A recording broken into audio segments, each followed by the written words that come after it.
संगीनों से लटकती फौजी पतलूनों की ये तस्वीरें अफगानिस्तान के नंगरहार सूबे से आई हैं। ये तस्वीरें पाकिस्तान अफगानिस्तान के रिश्तों के मौजूदा हालात की गवाही दे रही हैं। कभी पाकिस्तान में पनाह पाने वाले अफगान तालिबान ने न केवल पाकिस्तान के सैनिकों को बुरी तरह शिकस्त दी, बल्कि उनकी पतलूनें उतरवा ली, उनकी संगीनें छीनी और पाकिस्तानी सैनिकों की पैंट संगीनों पर टांग कर सरे चौराहा लटका दी। अब हम ये कहें कि संगीनों पर टंगी पाकिस्तानी सैनिकों की ये पतलूनें असल में पाकिस्तान की तार तार हो चुकी इज्जत की नुमाइंदगी करती हैं तो गलत नहीं होगा। पाकिस्तान और अफगानिस्तान के बीच पिछले एक हफ्ते में 2 बार हिंसक टकराव हुआ। पाकिस्तान ने अफगानिस्तान के भीतर बम गिराए, रॉकेट से हमला किया, मिसाइलों से अफगानिस्तान को टारगेट किया, तो जवाब में अफगान तालिबान ने पाकिस्तान की सरहदी फौजी चौकियों पर हमला बोलकर वहां तैनात 50 से ज्यादा पाकिस्तानी सैनिकों को हलाक कर दिया। दर्जन भर पाकिस्तानी चौकियों पर कब्जा कर लिया और जब तक कतर सऊदी अरब मिलकर पाकिस्तान अफगानिस्तान के बीच सीज फायर कराते, तब तक खुद को प्रोफेशनल आर्मी कहने वाली पाकिस्तानी फौज की इज्जत पूरी दुनिया में नीलाम हो चुकी थी। अफगान तालिबान के हाथों पाकिस्तानी फौज की यह पिटाई अनएक्सपेक्टेड नहीं थी।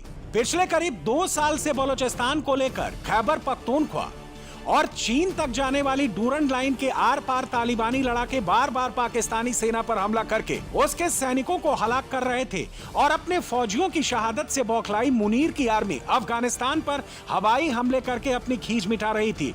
ऐसे हवाई हमले जिनका जमीन पर कोई असर नहीं हो रहा था। 4 साल पहले जब तालिबान के लड़ाके काबुल में seat of power presidential palace यानी अर्ग में दाखिल हुए थे, तब पाकिस्तान ने इसे अपनी जीत बताते हुए जश्न मनाया था। उस वक्त पाकिस्तान के वजीर आजम तालिबान खान यानी इमरान खान थे। इमरान खान ने कहा था कि तालिबान की जीत मगरिब की बेड़ियों से अफगानिस्तान की आजादी का सबूत है। पाकिस्तान के कुछ कमेंटेटर्स ने काबुल पर तालिबान के कब्जे को 1187 में सलाहुद्दीन अयूबी के यरूशलेम पर कब्जे से जोड़ा था और कहा था कि जिस तरह सलाहुद्दीन अयूबी ने 1187 की सलीबी जंग में मसीही फौजों को जबरदस्त शिकस्त दी थी, ठीक उसी तरह तालिबान ने, अफगानिस्तान ने अमेरिका और यूरोप की फौजों को खदेड़ा है। जब उस वक्त के अफगान प्रेसिडेंट अशरफ गनी काबुल छोड़कर भाग निकले तो तालिबान ने सत्ता को अपने कंट्रोल में ले लिया। तब उस वक्त के आईएसआई के director lieutenant general Faiz Hamid Kabul के सेरीना होटल में बड़े स्टाइल से चाय का कप लिए दिखाई दिए थे। उनका जुमला बहुत ही मशहूर हुआ था, don't worry, everything will be okay. लेकिन तब से अब तक काबुल और सिंधु नदियों में बहुत सारा पानी बह चुका है। कभी अमेरिका की मार से बचने के लिए बलूचिस्तान और पाकिस्तान के कबायली इलाके में छुपने वाले तालिबान लड़ाके अब खुद मुख्तार हैं और अफगान में इस्लामिक अमीरात चलाते हैं। और एक खुद मुख्तार अफगान हुकूमत पाकिस्तान की हर गलत हरकत का तगड़ा जवाब देती है।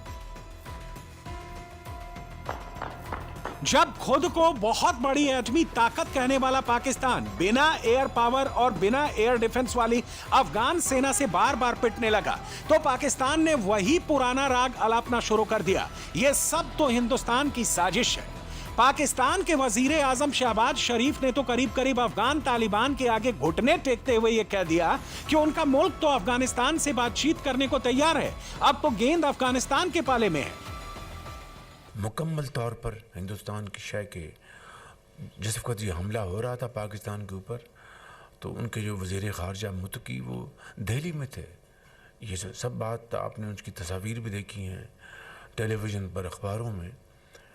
तो हमें पर मजबूरन ये जवाब और भरपूर अफवाज पाकिस्तान को जवाब देना पड़ा जो हमने दिया है। उसके बाद उन्होंने कहा कि हम सीज़ फायर चाहते हैं, उन्होंने दरख्वास्त की, ये पैगाम उनको कल दे दिया गया। अब the ball is in their court.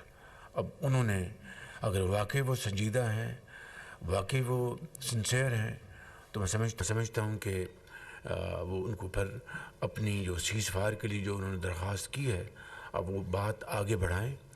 Deputy prime minister 1 से ज़्यादा मरतबा जा चुके काबुल, डिफेंस मिनिस्टर 1 से ज़्यादा मरतबा काबुल जा चुके, और दूसरे जो ऑफिशल्स हैं वो काबुल गए और उनके साथ बड़े अच्छे तरीके से बातचीत की कि देखें हम दो हमसाया मुल्क हैं, हमने क़यामत तक यहाँ पर इसी तरह रहना है।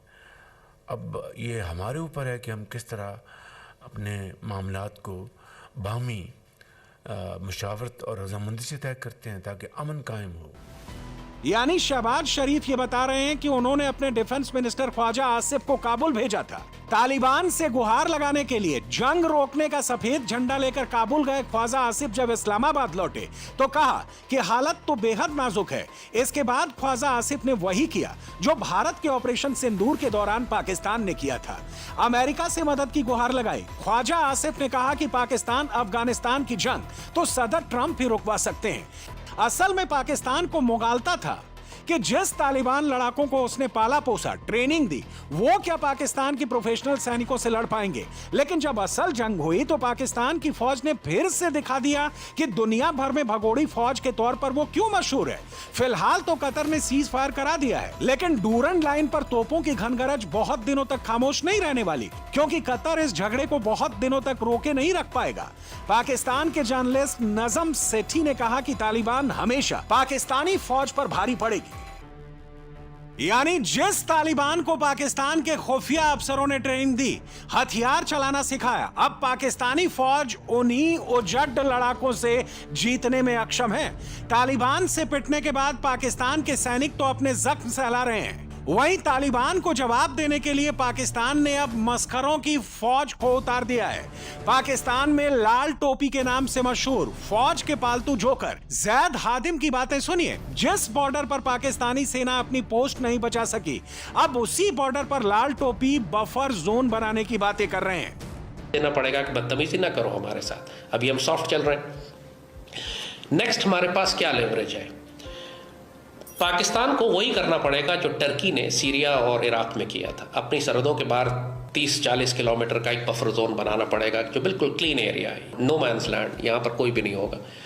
अफगान तालिबान को यह साफ साफ कन्वे कर देने की ज़रूरत है कि अगर पाकिस्तान की पोस्टों पे हमला हुआ अफगानिस्तान की सरहद से, तो हम सरहद के उस पार मौजूद तमाम अफगान मिलिट्री गैरिजन्स और पोस्ट को तबाह कर देंगे, और हमें कर देना चाहिए। We should tell them very clearly कि आप अपनी सरहद से 30 किलोमीटर पीछे चले जाएं। आप अगर अपनी सरहदों की हिफाजत नहीं कर सकते, पाकिस्तान की पोस्टों पे हमला हो रहा है, तो पाकिस्तान अब अंदर अफगानिस्तान के जाके आपको मारेगा, इन दहशतगर्दों के खिलाफ कार्रवाई करेगा। ना आप खुद कार्रवाई करते, ना हमें करने देते, ना मिलकर करते, ये बकवास नहीं चलेगी। हम बफर जोन बनाएंगे ड्यूरेंट लाइन के परली तरफ। वो बार बार कहते हैं कि हम ड्यूरेंट लाइन को तस्लीम नहीं करते। अगर पाकिस्तान ने कह दिया किसी दिन कि हम ड्यूरेंट लाइन को तस्लीम नहीं करते, तो इनको लग पता जाएगा ठीक से।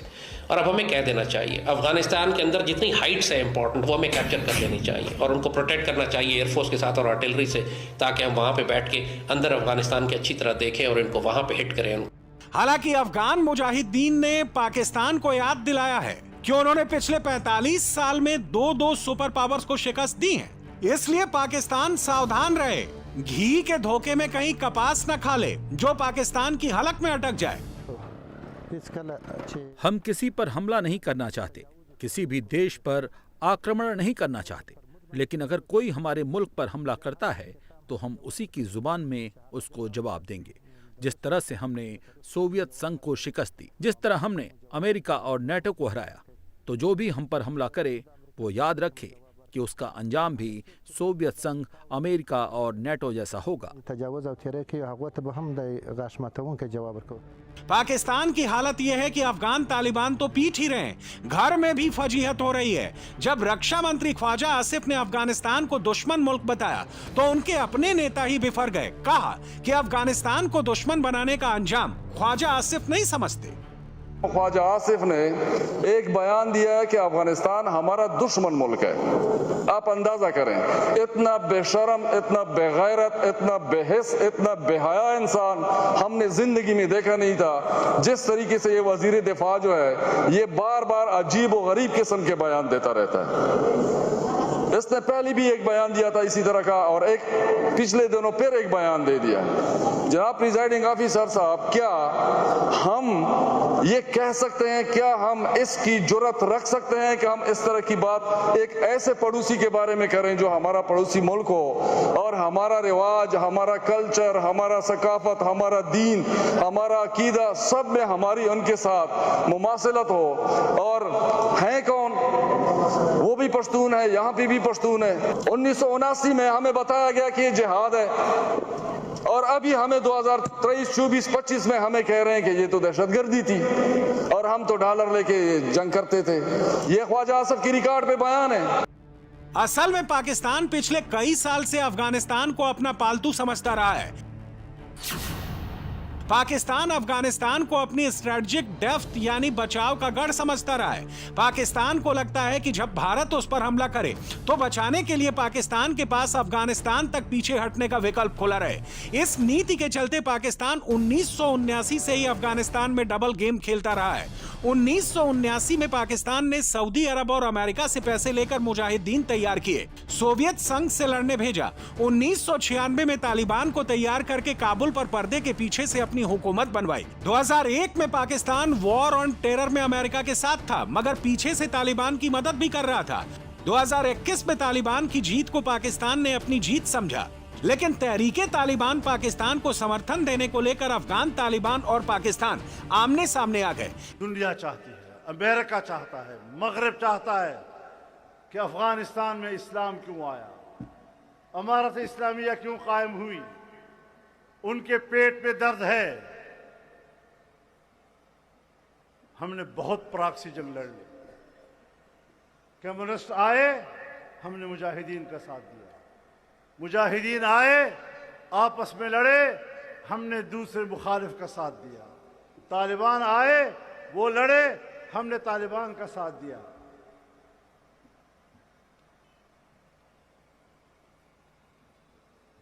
तालिबान के खिलाफ हमने करज़ई का साथ दिया। हमने अड्डे दिए, अमेरिका को अड्डे दिए, जहाज उड़ाए, अब हमारी फजाओं से गुजरे और अफगानिस्तान पर बमबारी करते रहे।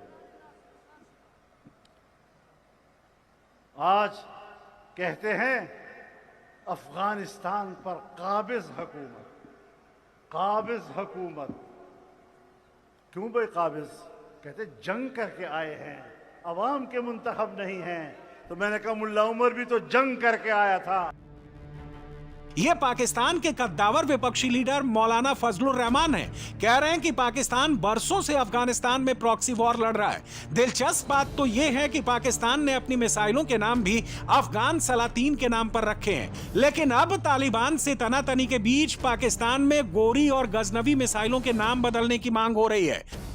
पाकिस्तान के साथ दिक्कत यही है कि पल में तोला और पल में माशा, अपने स्वार्थ, अपने खुदगर्जी के लिए पाकिस्तान बरसों से अफगानिस्तान में प्रॉक्सी वॉर लड़ता आ रहा है। और अब जब उसी के पाले पोसे दहशतगर्द पाकिस्तानी फौज पर भारी पड़ रहे हैं, तो पाकिस्तान इस मसले की जड़ तक जाने की बजाय मिसाइलों के नाम बदलकर अफगानिस्तान से बदला लेना चाहता है। वैसे पाकिस्तान को याद रखना चाहिए कि अफगानिस्तान को साम्राज्यों की कब्रगाह भी कहा जाता है। 1842 में जब उस वक्त की सुपर पावर ब्रिटेन ने अफगानिस्तान पर हमला बोला, तब अफगानों ने ब्रिटिश फौज को ऐसी धूल चटाई थी कि सिर्फ एक शख्स, डॉक्टर ब्राइटन, जिंदा वापस आया था। 1979 में जब सोवियत संघ ने अफगानिस्तान में अपनी सेना भेजी, तो इसका अंजाम 1991 में सोवियत संघ ने विक्टिम के रूप में भुगता था।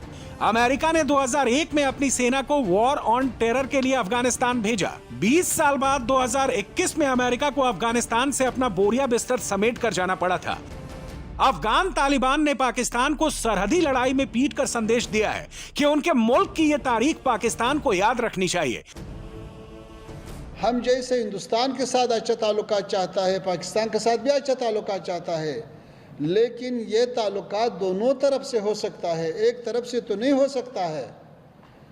इसलिए हमारा ख्वाहिश ये है कि ऐसे गलती को तकरार नहीं करना चाहिए। अफ़गानियों का हौसले नहीं आजमाया, उसको ज़्यादा छेड़ना अगर लोग करता है तो वो एक बार अंग्रेज़ से पूछे, फिर सोवियत यूनियन से पूछे, फिर अमेरिका से पूछे, फिर नाटो से पूछे, ताकि वो आपको थोड़ा सा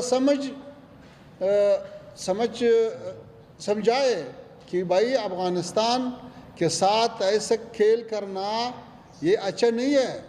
अगर अफगानिस्तान की तारीख सुपर पावर्स को शिकस्त देने की है, तो पाकिस्तान का इतिहास सरेंडर करा है। 1948 से लेकर 1971 और करगिल से लेकर ऑपरेशन सिंदूर तक पाकिस्तान को अफगान तालिबान से भिड़ते वक्त अफगानिस्तान के साथ अपने इतिहास का ये भी सबक याद रखना चाहिए।